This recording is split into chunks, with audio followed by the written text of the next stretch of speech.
Sarp'la Yasmin Ömer'in kardeşi mi?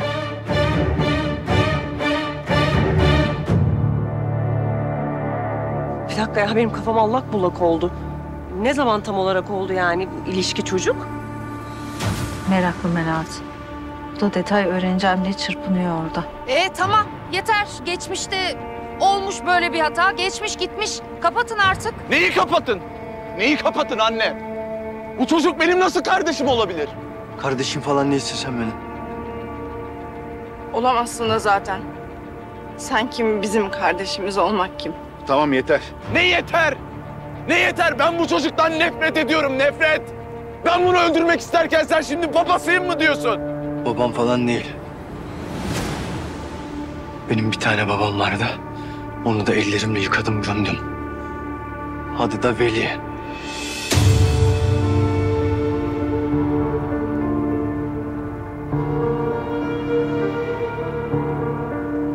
Şimdi bu iğrenç babanızı alın. Ne yapıyorsanız yapın. Ömer. Dokunma. Tamam, evde konuşursunuz. Biraz sakinleşsin.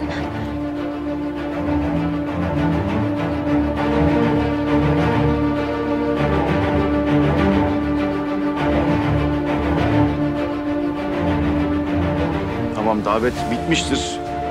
Herkese iyi geceler. Gidelim.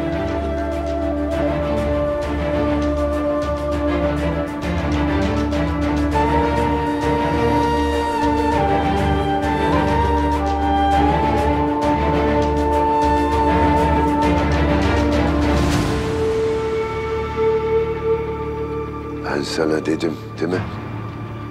Bana bulaşma dedim. Benimle uğraşma dedim. Seni Akif Atakul'la tanıştırırım dedim. Nasıl? Memnun oldun mu tanıştığına? Gebertirim ulan seni! Gebertirim ulan! Ahmet yeter. Bu gece bu kadar rezalet yeter.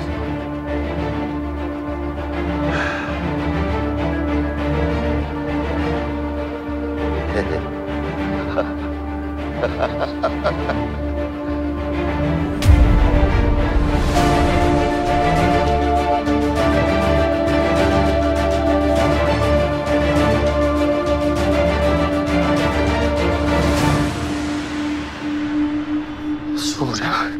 Ulan değil demiştim ona. Ulan değil demiştim ona. Ya Ömer dursana. Ya Asiye nasıl olabilir ya? Bu adam benim nasıl...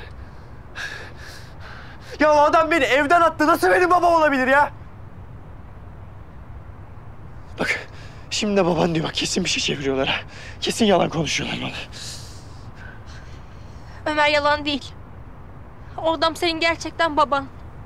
Sen nereden bilebilirsin Asiye bunu? Çünkü şüphelendiğimizde DNA testi yaptırmıştık Ömer.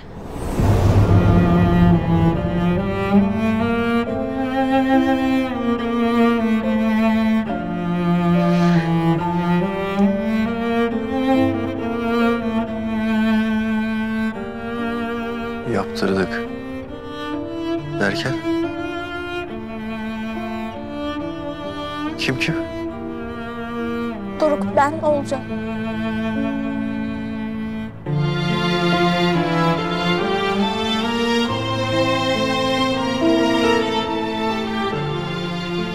Niye bana söylemediniz?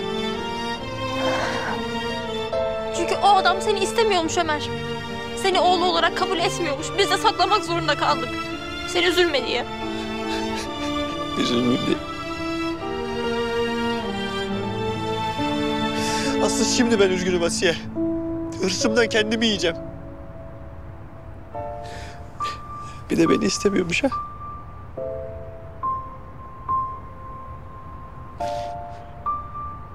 Sen beni sokağa attın lan. Bir sor bakayım ben seni istiyor muyum?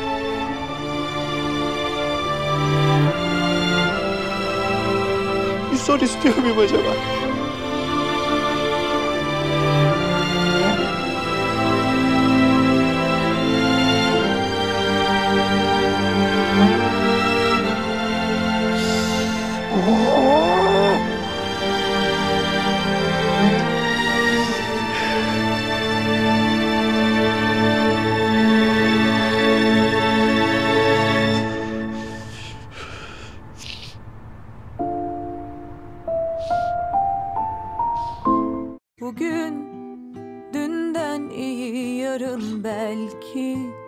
Gökyüzü sızacakmış küçük penceremden. Öyle yine de ışık aramakla